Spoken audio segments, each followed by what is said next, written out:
Hi everyone, welcome to exam achiever. Friends, exam achiever ఛానల్లో ప్రతిరోజు current affairs అప్డేటెడ్గా అందివ్వబడుతూ ఉన్నాయి. రానున్నటువంటి గ్రూప్ 1, గ్రూప్ 2 ఎగ్జామ్స్కి ఈ కరెంట్ అఫైర్స్ మీకు ఎంతగానో ఉపయోగపడతాయి.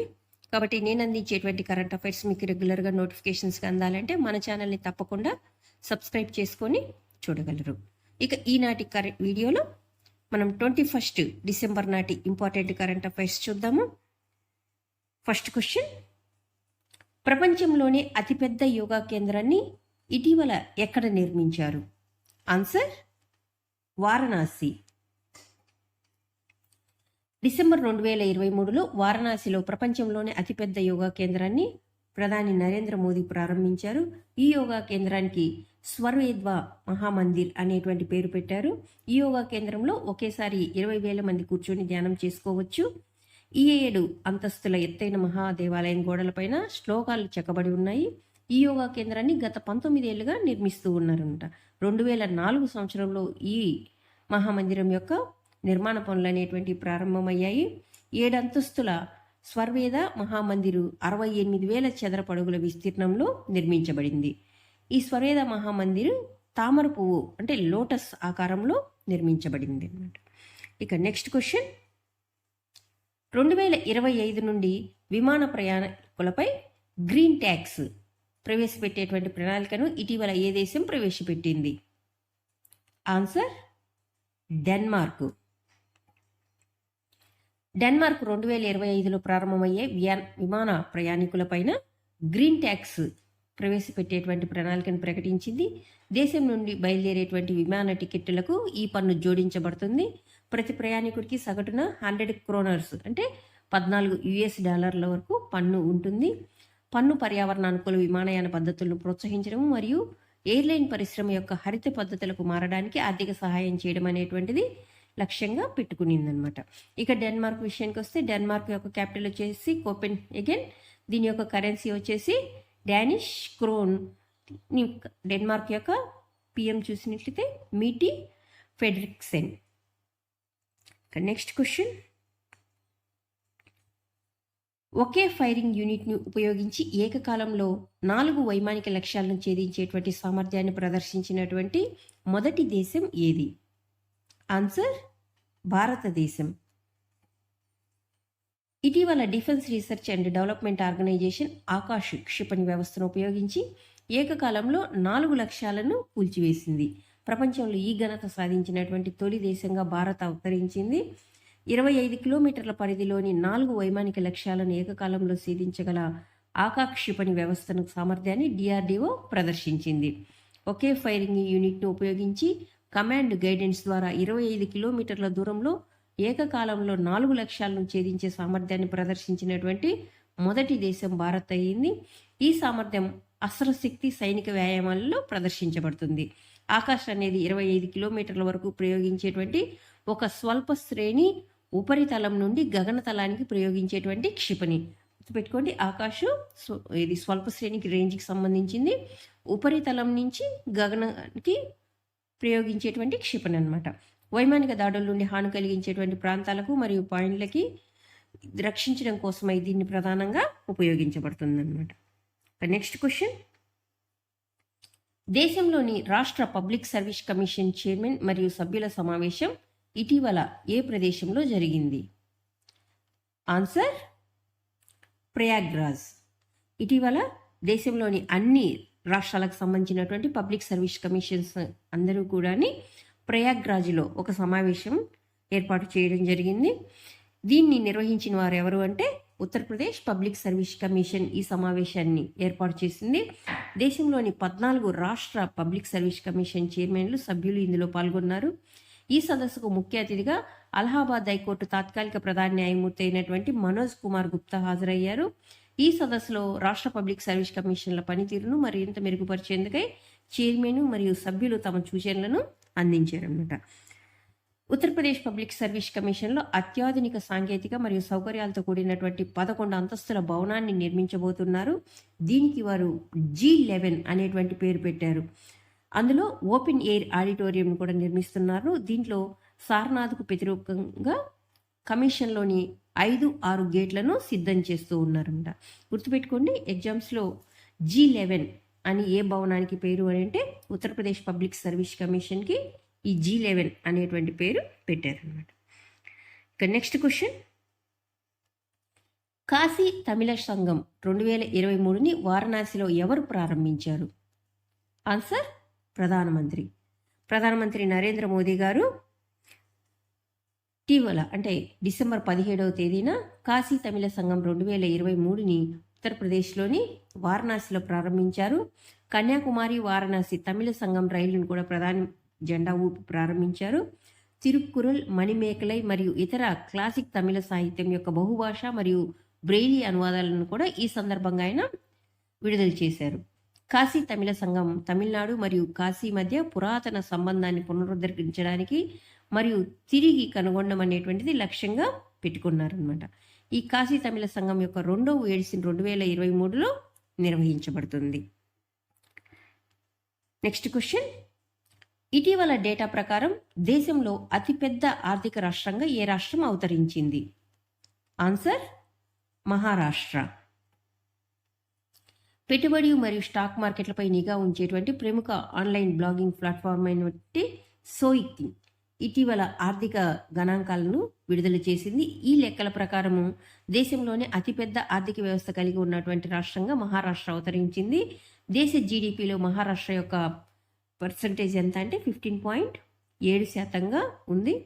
అదేవిధంగా ఈ ర్యాంకింగ్లో సెకండ్ ప్లేస్లో ఉన్నటువంటి రాష్ట్రం ఏంటంటే ఉత్తరప్రదేశ్. దీని యొక్క పర్సంటేజ్ మన భారతదేశ జీడిపిలో దీని యొక్క పర్సంటేజ్ 9.2%. నెక్స్ట్ థర్డ్ ప్లేస్లో ఉన్నటువంటి స్టేట్ వచ్చేసి తమిళనాడు.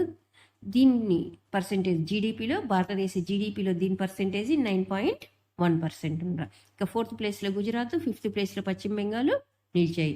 సోయుక్ యొక్క ఈ నివేదిక సెన్సస్ మరియు క్రెడిట్ లియోనైజ్ సెక్యూరిటీస్ ఆధారంగా రూపొందించబడింది అన్నమాట. గుర్తుపెట్టుకోండి, దేశ జీడిపిలో అత్యధిక ప్రాధాన్యత కలిగినటువంటి రాష్ట్రంగా ఫస్ట్ ప్లేస్లో ఉండేది Maharashtra, second Uttar Pradesh, third place వచ్చేసి తమిళనాడు. నెక్స్ట్ క్వశ్చన్, ప్రపంచంలో అతిపెద్ద కార్యాలయమైనటువంటి సూరత్ డైమండ్ బోర్స్ని ఇటీవల ఎవరు ప్రారంభించారు? ఆన్సర్ ప్రధానమంత్రి. ప్రపంచంలో ఇప్పటివరకు అతిపెద్ద కార్యాలయము పెంటగాన్గా ఉండింది. అంటే అమెరికన్ డిఫెన్స్ కార్యాలయం అయినటువంటి పెంటగాన్ ఉండేది. బట్ ఇప్పుడు ఈ సూరత్ డైమండ్ బోర్స్ ఇటీవల నరేంద్ర మోదీ గారు ప్రారంభించారు. ఇప్పుడు ప్రజెంట్ భారతదేశంలో ఉండేటువంటి ఈ సూరత్ డైమండ్ బోర్స్ ప్రపంచంలోని అతిపెద్ద కార్పొరేట్ ఆఫీస్ హబ్గా మారిందన్నమాట. సూరత్ డైమండ్ బోర్స్ని 3,400 కోట్లతో ఇది పూర్తయింది. ఈ భవనాన్ని 35.54 ఎకరాల విస్తీర్ణంలో నిర్మించారు. ఈ భవనంలో కార్యాలయం ప్రారంభించిన తర్వాత సుమారు 1.5 లక్షల మందికి ఉపాధి అవకాశాలు లభించనున్నాయి. డైమండ్ బోర్సు ప్రపంచంలోనే అతిపెద్ద ఇంటర్ కనెక్టెడ్ భవనము. 67 లక్షల చదరపడుగుల విస్తీర్ణంలో 45,000 కార్యాలయాలు ఒకదానికొకటి అనుసంధానించబడి ఉన్నాయి. నెక్స్ట్ క్వశ్చన్, గోవా విమోచన దినోత్సవాన్ని ప్రతి సంవత్సరం ఏ తేదీన జరుపుకుంటారు? Answer December 19th. గోవా విమోచన దినోత్సవాన్ని ప్రతి సంవత్సరం కూడా డిసెంబర్ 19th జరుపుకుంటున్నాం. డిసెంబర్ 1961న గోవా పోర్చుగీస్ నుండి స్వతంత్రం పొంది భారతదేశంలో అంతర్భాగంగా మారింది. పోర్చుగీస్ నుంచి స్వతంత్రం వచ్చిన తర్వాత గోవాలో ఎన్నికలు జరిగి డిసెంబర్ 20, 1962న దయానంద్ భండార్కర్ గోవా యొక్క మొట్టమొదటి ముఖ్యమంత్రిగా ఎన్నికయ్యారు. గోవాతో పాటు డామన్ అండ్ డయ్యూ కూడా డిసెంబర్ 19వ తేదీని విముక్తి దినోత్సవాన్ని జరుపుకుంటున్నాయి. పోర్చుగీసు భారతదేశంలోకి ప్రవేశించినటువంటి మొదటి విదేశీ కంట్రీ. మరి అదేవిధంగా భారతదేశాన్ని వదిలిపెట్టి వెళ్ళినటువంటి చిట్ట చివరి కంట్రీ కూడా పోర్చుగీస్ అనమాట. భారతదేశానికి మనకి 1947లోనే ఇండిపెండెన్స్ వచ్చినప్పటికీ కూడా 1961 వరకు కూడా పోర్చుగీస్ వారు గోవా పోర్చుగీస్ వారి ఆధీనంలోనే ఉండింది. నెక్స్ట్ క్వశ్చన్, కరోనా వైరస్ యొక్క కొత్త సబ్ వేరియంట్ JN.1 యొక్క మొదటి కేసు ఇటీవల ఏ రాష్ట్రంలో కనుగొనబడింది? ఆన్సర్ కేరళ. JN.1 అనేది కరోనా వైరస్ యొక్క కొత్త ఉప వేరియంట్. ఈ వేరియంట్ యొక్క మొదటి కేసు దేశంలో డిసెంబర్ 2023లో కేరళలో వెలుగు చూసింది. National Indian medical association Covid task force chairman అయినటువంటి రాజీవ్ జయదేవన్ ప్రకారం JN.1 అనేది తీవ్రమైన రోగనిరోధక శక్తి లేని మరియు వేగంగా వ్యాప్తి చెందుతున్నటువంటి వేరియంటు. ఈ వైరస్ యొక్క అన్ని మునుపటి వైవిధ్యాల నుండి స్పష్టంగా భిన్నంగా ఉంటుంది. ఈ వేరియంట్ గతంలో కోవిడ్ ఇన్ఫెక్షన్ కలిగి ఉన్న వారికి మరియు యాంటీ కరోనా వ్యాక్సిన్లు పొందిన వారికి కూడా సోకగలిగేటువంటి సామర్థ్యాన్ని కలిగి ఉన్నట్లుగా జయదేవన్ ప్రకటించారు. నెక్స్ట్ క్వశ్చన్, 2023లో కేంద్ర సాహిత్య అకాడమీ అవార్డును ఏ తెలుగు రచయితకి ప్రకటించారు? ఆన్సర్, తల్లావజ్జల పతంజలి శాస్త్రికి 2023లో కేంద్ర సాహిత్య అకాడమీ అవార్డును ప్రకటించారు. తెలుగు కథ నవల రచయిత అయినటువంటి తల్లావజ్జల పతంజలి శాస్త్రిని కేంద్ర సాహిత్య అకాడమీ అవార్డు వరించింది. ఆయన రచించినటువంటి రామేశ్వరం కాకులు మరికొన్ని కథలు అనేటువంటి లఘు కథల పుస్తకానికి ఈ అత్యున్నత పురస్కారం దక్కింది. వడ్ల చిలకలు, పతంజలి శాస్త్రి కథలు, నలుపెరుగు వంటి కథా సంపుటాలు ఆయన మరికొన్ని రచనలు, దేశవ్యాప్తంగా 24 భాషల్లో రచించినటువంటి కథలకు కేంద్ర సాహిత్య అకాడమీ పురస్కారాలను ఎంపిక చేసిందనమాట. Next question, good governance week ఎప్పుడు నిర్వహిస్తారు? ఆన్సర్, డిసెంబర్ 19 నుండి 25 వరకు కూడా గుడ్ గవర్నెన్స్ వీక్ను నిర్వహిస్తూ ఉన్నారు. ప్రతి సంవత్సరం కూడా డిసెంబర్ 19 నుంచి 25 వరకు ఈ గుడ్ గవర్నెన్స్ అంటే సుపరిపాలన వారోత్సవాలు అనేటువంటి నిర్వహించబడుతున్నాయి. 2023 సంవత్సరంలో ఈ వారాన్ని కేంద్ర సైన్స్ అండ్ టెక్నాలజీ శాఖ సహాయ మంత్రి డాక్టర్ జితేంద్ర సింగ్ ప్రారంభించారు. గుడ్ గవర్నెన్స్ వీక్ యొక్క థర్డ్ ఎడిషన్ ఇప్పుడు 2023లో నిర్వహించబడుతుంది. గుర్తుపెట్టుకోండి, ఇది థర్డ్ ఎడిషన్. దీని యొక్క ఫస్ట్ ఎడిషన్ వచ్చేసి 2021లో నిర్వహించారు. దేశ మాజీ ప్రధాని అయినటువంటి అటల్ బిహారీ వాజ్పేయి యొక్క స్మారకార్థమై ఈ సుపరిపాలన వారోత్సవాలు అనేటువంటి అంటే గుడ్ గవర్నెన్స్ వారోత్సవాలు అనేటువంటి నిర్వహిస్తూ ఉన్నారు. ఇవి పరిపాలన సంస్కరణలు మరియు ప్రజా ఫిర్యాదుల విభాగం ద్వారా గుడ్ గవర్నెన్స్ వీక్ అనేటువంటిది నిర్వహించబడుతుంది అన్నమాట. నెక్స్ట్ క్వశ్చన్, ఇటీవల భారత్ దక్షిణాఫ్రికా మధ్య జరిగినటువంటి T20 సిరీస్లో player of the series award ఎవరికి లభించింది? ఆన్సర్, సూర్యకుమార్ యాదవ్. డిసెంబర్ 2023లో భారత్ దక్షిణాఫ్రికా మధ్య T20 క్రికెట్ సిరీస్ నిర్వహించబడింది. ఈ సిరీస్లో మొత్తం 3 మ్యాచ్లు జరిగాయి. ఇది సౌత్ ఆఫ్రికాలో జరిగింది. ఈ మ్యాచ్ ఈ ఇరు దేశాల మధ్య జరిగినటువంటి ఈ సిరీస్ 1-1తో సమానమయ్యింది. ఈ సిరీస్లో భారత జట్టుకు చెందినటువంటి భారత జట్టుకు సూర్యకుమార్ యాదవ్ సారథ్యం వహించారు. దక్షిణాఫ్రికా జట్టుకు వచ్చేసి ఐడెన్ మార్క్రమ్ కెప్టెన్గా ఉన్నారు. సూర్యకుమార్ యాదవ్కి player of the tournament of the సిరీస్గా ఎంపికయ్యారండి. Next question, Khelo India para గేమ్స్లో ఏ రాష్ట్రం అగ్రస్థానంలో నిలిచింది? ఆన్సర్, హర్యానా. ఇటీవల న్యూఢిల్లీలో ఖేలో ఇండియా పారా గేమ్స్ ముగిశాయి. ఇది ఖేలో ఇండియా పారా గేమ్స్ యొక్క ఫస్ట్ ఎడిషన్. ఈ గేమ్లో హర్యానా అగ్రస్థానాన్ని కైవసం చేసుకుంది. హర్యానా 40 స్వర్ణాలు, 49 రజతాలు, 26 కాంస్యాలతో సహా మొత్తం 105 పథకాలు సాధించింది. ఇంకా ఉత్తరప్రదేశ్ ఈ పోటీలో సెకండ్ ప్లేస్లో నిలిచింది. మొత్తం 62 పథకాలు సాధించడం ద్వారా అంటే 25 స్వర్ణాలు, 23 రజతాలు, 14 కాంస్యాలతో 62 పథకాలు సాధించి ఉత్తరప్రదేశ్ 2వ స్థానంలో నిలిచింది. తమిళనాడు 20 స్వర్ణాలు, 8 రజతాలు, 14 కాంస్య పథకాలు సాధించి 3వ స్థానంలో నిలిచిందన్నమాట. విజేతలకు కేంద్ర యువజన వ్యవహారాలు క్రీడల మంత్రి అయినటువంటి అనురాగ్ ఠాకూర్ బహుమతులు అందజేశారు. నెక్స్ట్ క్వశ్చన్, ఇటీవల జరిగినటువంటి విజయ్ హజారే ట్రోఫీలో హర్యానా ఏ జట్టును ఓడించి టైటిల్ను గెలుచుకుంది? ఆన్సర్, రాజస్థాన్. విజయ్ హజారే ట్రోఫీ అనేటువంటిది దేశంలో జరిగేటువంటి ప్రాంతీయ క్రికెట్ పోటీ. విజయ్ హజారే ట్రోఫీని డిసెంబర్ 2023లో నిర్వహించారు. Vijay Hazare trophy final match రాజ్కోట్లోని సౌరాష్ట్ర క్రికెట్ స్టేడియంలో జరిగింది. ఈ ఫైనల్ మ్యాచ్ రాజస్థాన్, హర్యానా 2 రాష్ట్రాల మధ్య జరిగింది. ఫైనల్లో రాజస్థాన్ జట్టును ఓడించి హర్యానా టైటిల్ని కైవసం చేసుకుందన్నమాట. విజయ్ హజారే ట్రోఫీలో తొలిసారిగా ఫైనల్ చేరుకున్నటువంటి హర్యానా జట్టు టైటిల్ని కైవసం చేసుకుంది. Vijay Hazare trophy first edition 1993-94లో జరిగింది. ఈ ట్రోఫీని అత్యధికంగా తమిళనాడు రాష్ట్రం 5 సార్లు గెలుచుకుంది.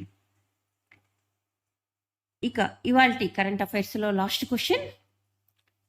6 ఏళ్ల ఐపీఎల్ వేలం చరిత్రలో అత్యంత ఖరీదైనటువంటి ఆటగాడుగా ఎవరు నిలిచారు? Answer Mitchell Starc. ఐపీఎల్ 2024 వేలంలో మిచెల్ స్టార్క్, ఆస్ట్రేలియాకు చెందినటువంటి మిచెల్ స్టార్క్ మంగళవారం దుబాయ్లో జరిగినటువంటి వేలంలో ఇండియన్ ప్రీమియర్ లీగ్ చరిత్రలోని అత్యంత ఖరీదైనటువంటి ఆటగాడిగా అవతరించారు. అతన్ని కోల్కతా నైట్ రైడర్స్ 24.75 కోట్లకి కొనుగోలు చేసింది. ఈ రికార్డు గతంలో ఫ్యాట్ కమిన్స్ నెలకొల్పి ఉన్నాడు.